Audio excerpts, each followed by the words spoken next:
Welcome everyone to MSI Cooldown. I'm Sjokz, joined here by Vedius. We're the last two standing after 6 games. It was like almost 4 AM for Windid, so we said goodbye to him for today, but he'll be joining us in a couple of days again. Vedius, let's start by talking about PSG versus the Mad Lions. Boys did his proud. Mad Lions, I think, put the doubters to sleep. And I think that one game. it was a very solid game. The early game definitely looked a little concerning, but I think that what we got to see was the brilliance of Laure. Like, the reason why we have praised this man so much and the reason why Laure earned MVP of the split is because regardless of the situation, he finds a way to get out of it. And even after this very difficult early game where the bot lane was so far behind in XP, he was being put behind in camps, he was able to find that early skirmish in the bot river, start to turn things around for Mad, and that's when the snowball really started. I love how excited you are, but he was rookie of the split, not just Janet. That one, yeah. One question that came to mind is that except for the Lee Sin in the top lane, we saw a pretty traditional team composition out of the Mad Lions, right? We didn't see as many crazy things as we have seen throughout the day, Vedius. Why do you think that is? Well, they could just be sticking to comfort because at the very beginning of the tournament, what you want to do is leverage probably what you know best. Obviously, we see a Lee Sin top, but for those unfamiliar, Armut loves his carry top laners. Yeah. That's pretty much all he's played. So still within the realm of what we come to expect from Mad Lions. They did draft a bit more of a split push comp rather than a straightforward team fight comp, which you could argue is a little bit outside the wheelhouse, but I think because of the lead that they had, they never really had to implement like any high level macro. They could just kind of keep looking for skirmishes, keep looking to snowball their goal lead. And yeah, I think it was overall a very clean game. You could see that the mistakes came from what I would call overconfidence. You know, they were getting high feed, they were getting kills, and sometimes they were making a couple of plays that they got punished for, but they ended up resetting and then bouncing back. So I think it was a great debut for Mad. Promising start. Fortunately for PSG, I think what you can say is Maple did showcase his experience at times. He made a lot of very impressive plays. Still a mid laner that you have to show a lot of respect and fear. But I definitely don't think we've seen the last of PSG. And I think that as this part of MSI continues, they're going to bounce back and be a stronger threat as a tournament. I think that's a great point. Also, the fact that obviously it is different for them having to incorporate Doggo now, right? So that might take a little bit as well. But as you say, they are a team that we have very high hopes for. If you've been wondering today where the interviews have been, there's been a lot of coordination behind the scenes, and we have recorded a lot of them, but we haven't necessarily seen them yet. But this is the first one, and it's a good one. More on our last game. Here's Laure with Laure. Laure, thank you so much for joining me for your very first international event interview. Congrats on the win. I actually want to know, how was this first game, and more generally, how is this first international experience in Iceland with the MSI? Until the moment, it's been like really good. I have pretty much no complaints about everything, so it's been a really great experience, and even scrims, everything is going pretty well. And this first game, it also went pretty well. I think I was not nervous at all, and yeah, I would say we didn't have much problems winning this game. So overall, everything is going really well. Awesome. Yeah, good to know that you don't have any nerves going on this big stage, because you're going to meet so many new great players. And I know that you've been following most of the major leagues because you want to know how the best junglers perform. You're going to meet Wei, you're going to meet Canyon, you're going to meet Blabber. Are you excited about these new players, and have you been able to talk to them already? Yeah, I'm pretty excited because it's playing it's playing basically the best junglers in the world. So it feels really well to be able to even not only play on the stage against them, but also scrim against them. I think it's really good that we can have this practice, and it's gonna benefit us a lot. Yeah, it's a great experience. And actually, I wanted to follow up on the winner interview we had in the LEC when you won the spring season, because you told me that you were looking forward to have fun, learn from these new players. But I want to review expectations here, because you had your first game, you arrived 2 weeks ago. What do you think about your chances at MSI? First, when we arrived, I wasn't too combined about winning it all. Even though I came with the attitude to win it all, I was really a bit shaky. But after seeing how every team is performing and everything, I think we have we have more than a real chance to win it all. Oh, lovely. And what do you think about the strength in your group as a whole? I think our group, the strongest member is PSG. But I think today they didn't really show up, so I'm still. I'm not sure still how the group is gonna be. Yeah, Yeah. we saw some upsets actually earlier today. And before we come to that, I have a question about the jungle, because we expected a lot of changes with the meta here compared to what we've been used to seeing in the LEC especially. But you played Udyr, some teams played Hecarim, but we also saw some new picks like Morgana jungle, who we heard about so much. What do you think about the jungle meta right now, and how do you see it evolve over the tournament?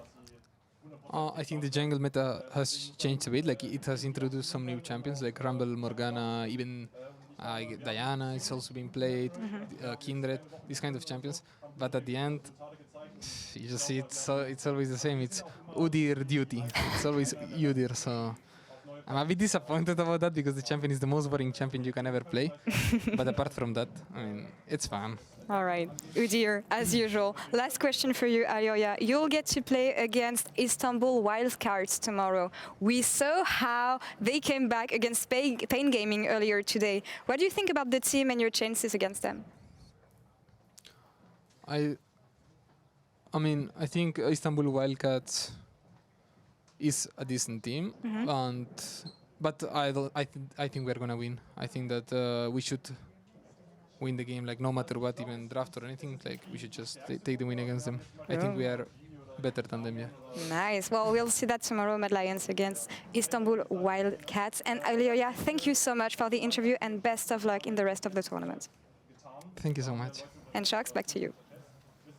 Thank you. I was missing you, Laure. I'm happy we saw an interview and also happy to see an interview with Elioya. I hope it's cool because now a bigger audience gets to see what we've seen actually for an entire split, being a very motivated young guy who is a rookie but has presented us with such a sense of responsibility for the team and willingness to change. I was a bit caught off guard that he went for the, well, yeah, we can win it all. That's a bit unexpected because it is only one game, right? It tells me that their scrims haven't been going half bad, probably. Yeah, I think that their prep, I mean, I know they've gotten to scrim all of like the best teams that are at the tournament, and it sounds like that they're gaining more and more confidence every time they play up against them. But what's crazy about the player like Alioya is he only started playing competitively very recently. Yeah. Like joining I believe it was the Spanish League last year, getting rookie, getting MVP, then joining LEC. Like his trajectory has just been nothing but rapid. And like I describe him as a sponge because he just absorbs things so quickly and he learns insanely fast. So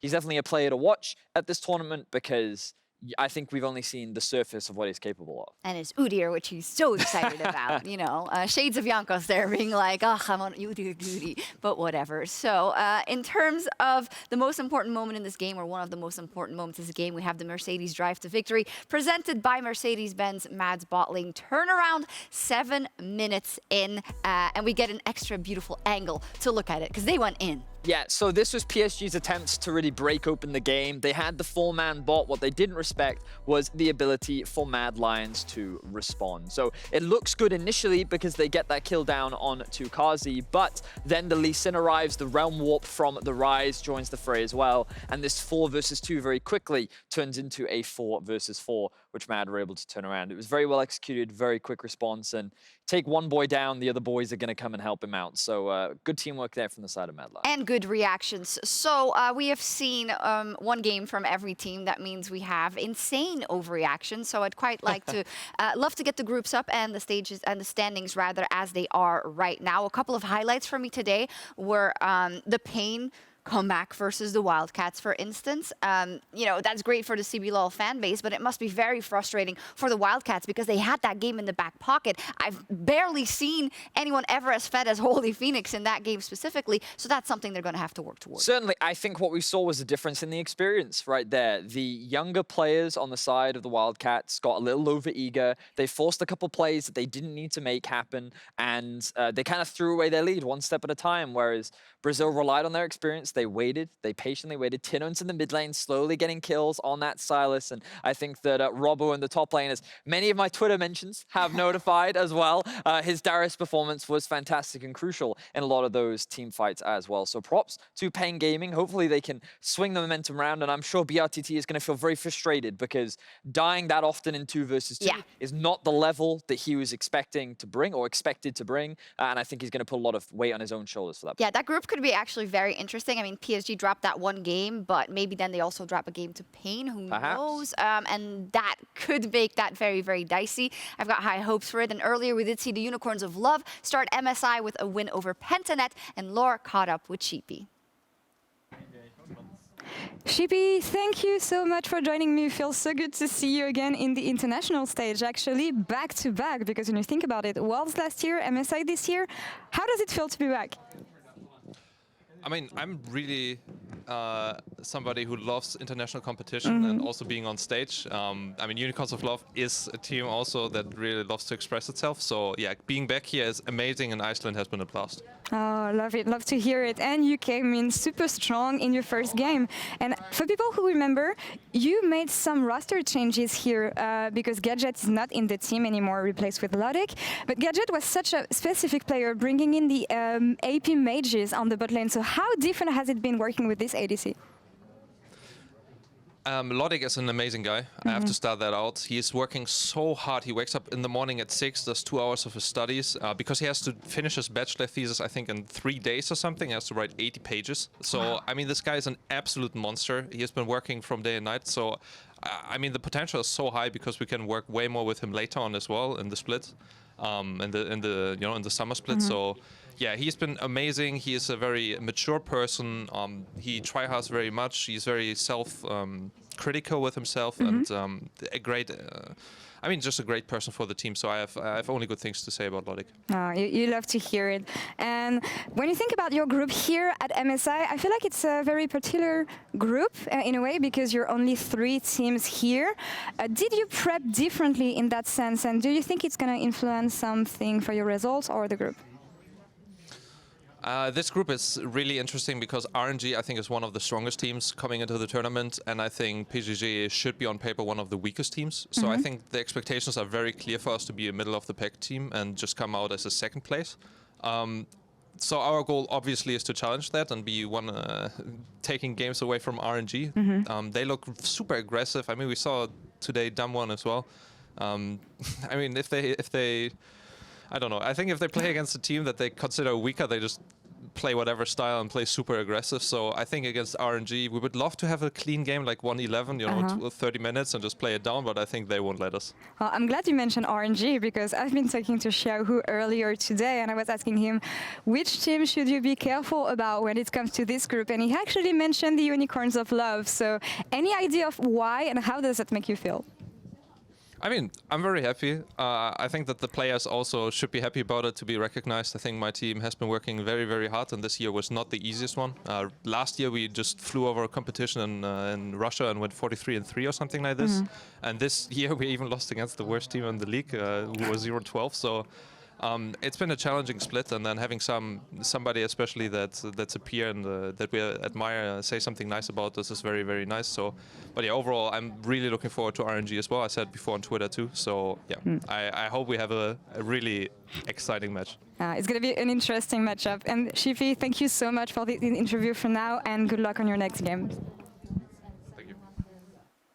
Thank you very much, Laure. Thank you very much, Sheepy. Oh, it's always so great to hear from him. I was so impressed that he said that Lodic is working on his master thesis and he has to write pages in between training and performing. That's pretty nuts. I don't know if I've ever heard that, but they finished the first day with a win. So let's pull up the standings here. As said, this is a group with only 3 teams, and unfortunately for Pentanet, it does look like it's going to be a 2-horse or like 1 horse and a unicorn race. Yes. Of course, there is still the possibility for Pentanet to turn. It's a quadruple round robin. We can't forget. Because they will be playing Unicorns of Love a few times. Yeah. So there's still opportunity for them to turn things around. It very much depends on how quickly they can learn. But when we see them play on stage, you can see that their mentality is, okay, let's try and learn as much as we can. Let's try and keep a positive attitude. And I think that they realize the disadvantage that they're in, but I think they're going to do their best to come out swinging. And I think we saw some positives in the game versus UOL, but again, UOL's a difficult team to beat. Like, a lot of these teams are at MSI are the best in their region for a reason. And so, especially when you have players like Nomanz that have been the representative for the LCL for super long, we'll see how they stack up. And I'm excited to see how the UOL do against RNG, because they have high aspirations and they want to kind of make up for, I think, their group stage performance where they couldn't quite get a game last year. But I'm optimistic that they can turn some heads. We'll see. Indeed, I'm very excited about the prospect of seeing RNG playing more. I love the new configuration they got going, and it feels like they've really turned a new leaf. Xiaohu had a fantastic first day, and I know a lot of people might have had question marks because they haven't really followed the LPL regular season, but this is a great player also in the top lane. Very excited about that. Let's quickly look at the other groups as well. Group C opened up today, so it might be a little bit far away if you've been with us the whole day, but Damwon had a fantastic performance, unfortunately for Cloud9 over Cloud9. It was to be expected, but I don't think that we have to be extremely dramatic about Cloud9. No, we don't. I think there are a lot of positive takeaways for Cloud9. Their bot lane in particular played extremely well. Yeah. I think that it was a situation where Cloud9 had a winning draft, but unfortunately, there were a couple mistakes from Fudge that Khan was very quick to punish. And this is nothing new. We've talked about how Damwon and many LCK teams, the moment they see a mistake, they are very quick to take advantage of it. And I felt like that in game one, Fudge was just taken advantage of by Khan. So I'm hoping that with a couple of these issues cleaned up and with another good draft on their side, I still think the Cloud9 can look to challenge Damwon. Well, I know you predicted them today, but tomorrow they're up versus your other sweetheart, versus Detonation Focus Me, Vedius. So, yeah, that's a bit tricky for you, but we're definitely I'm hoping Aria, showing. it was just nerves today for him in the mid lane, because I'm still enthusiastic about him. I still think that he can do a lot, and I think that we did see some pretty good stuff from Ebby in the top lane as well. But yeah, we've got some pretty interesting games tomorrow. We get to see the double RNG. Yeah. So we will get RNG versus Unicorns along with the rematch versus Pentanet, and I think that's going to be interesting, along with Pain versus PSG Talon. I think is also going to be a really important one, especially considering the current state of the group. And of course, that TCL versus Armut and the Mad Lions matchup's a very dicey one as well. Fantastic. Meta takeaway wise, you know, you said we would see some different meta, some different champions. Your picks to watch had Rumble as well. And that's basically all I can think about today, is how Rumble was just torching everybody. Yes, I think that we have seen some shifts. We've also seen some of the same. There was one matchup today where, oh yeah, it was the DFM versus Infinity match where we were still on 11.6 for some reason. It was the other way around. They just didn't. Yeah, exactly that. But I do think that we're starting to see a very clear shift in the jungle, but also in the bot lane. We saw a lot of Varus bans today. I think that we're seeing the Lee Sin priority be very high. The mid lane has quite a lot of flexibility in it. So I'm very excited because I think that with this amount of variation, different teams are going to pick up on different things. And the question is, what will be the new OP that runs away with the meta? Yes, sir. That was all from us here on the opening day of MSI 2021. I see a production room preview on my other screen, but someone's wearing a badge. I'm just telling you to hide that if you're if you're going to show that. But we'll be back tomorrow for more League of Legends. Thank you so much for tuning in to MSI Day 1. So many more days to go. See you tomorrow.